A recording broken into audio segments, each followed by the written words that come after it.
আমাদের হাজী মোহাম্মদ মনির ভাই ওনাকে নমিনেশন দেয় নাই, এর জন্য আমরা এখানে প্রতিবাদ জানাতে আসছি। আমাদের হাজী মনির ভাই বিগত 17 বছর মামলা মোকদ্দমা হয়রানি, কত জেল জরিমানা অনেক কিছু হয়েছে, কিন্তু মনির ভাইকে কেন নমিনেশন দেওয়া হয়নি এটা আমরা মানি না, মানবো না। আমরা গেছি আমাদের দাবি আদায়ের জন্য। আমরা ঢাকা 7 আসনে যে নমিনেশনটা দেওয়া হয়েছে সেই নমিনেশন মানি না। আমরা চাই যে আমাদের 5 জন যে হেভি ক্যান্ডিডেট আছে তাদের মধ্যে কাউকে দেওয়া হোক।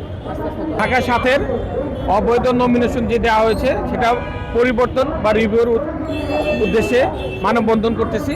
আমরা দীর্ঘ 15 দিন যাবৎ এই আন্দোলন সংগ্রাম করে যাচ্ছি, যাতে অবৈধ যে নমিনেশনটি দেওয়া হয়েছে ঢাকা শহরের ভোটারকে তাকে পরিবর্তন করে ঢাকা শহরের যারা আন্দোলন সংগ্রামে ছিল এবং সেবামূলক কর্মকাণ্ডের সাথে জড়িত ছিল এবং জনগণের পাশে ছিল তাদেরকে নমিনেশন দেওয়ার জন্য। আমরা এখানে আসছি আজকে ন্যায্য অধিকার আদায়ের জন্য।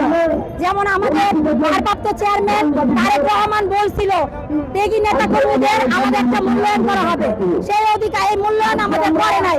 তাই আমরা আজকে ন্যায্য অধিকারের জন্য রাজপথে নেমেছি।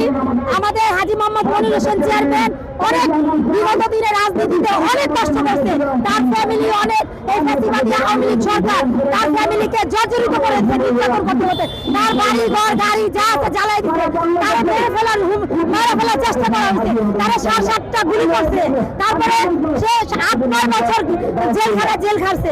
তাহলে তার যে ত্যাগী নেতা কর্মী আমি আর আমার জীবনে আমি দেখি নাই, আমার জীবনে আমার লাইফে আমি দেখি নাই। তাহলে যারা নাকি নমিনেশন দেওয়া হয়েছে সে হলো 6 ভোটার, সাথে তার কি চায়? তাহলে এখানে একটা আমাদের মনে হয়েছে এখানে একটা জালিয়াতি করা হয়েছে। এখন আমাদের ভারপ্রাপ্ত চেয়ারম্যানের কাছে আমাদের বিগত অনুরোধ যে সে একটু ত্যাগী নেতা কর্মীদের একটু নজর দিন, তাদের একটু অধিকারের জন্য